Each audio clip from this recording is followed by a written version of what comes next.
नांदणी मठाच्या महादेवी हत्तीबाबतची याचिका सुप्रीम कोर्टानं फेटाळल्यानंतर वनतारा केंद्राचं पथक आता हत्तीनीला घेऊन जाण्यासाठी पोहोचलंय।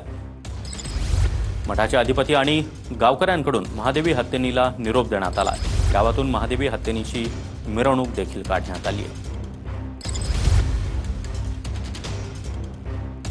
तर नांदणी मठाच्या महादेवी हत्तीनीला आता वनतारा प्रकल्पामध्ये घेऊन जाण्याचे आदेश सुप्रीम कोर्टाकडून देण्यात आलेले होते आणि त्यानंतर वनतारा प्रकल्पाचे अधिकारी हत्तीनीला घेऊन जाण्यासाठी दाखल झाले आहेत।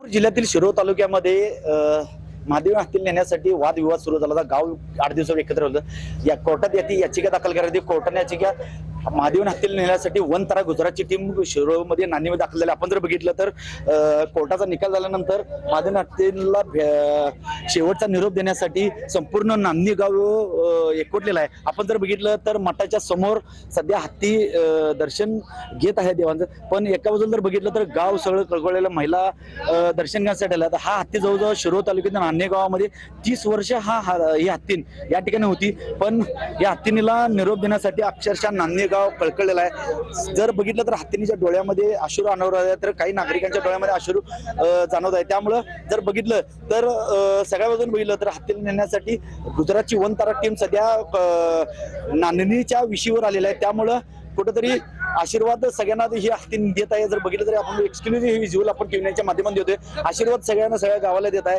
कॅमेरामॅन रोहन समी, सायनस जाधव, टीव्ही 9 मराठी, इचलकरंजी, शिरोळ, कोल्हापूर।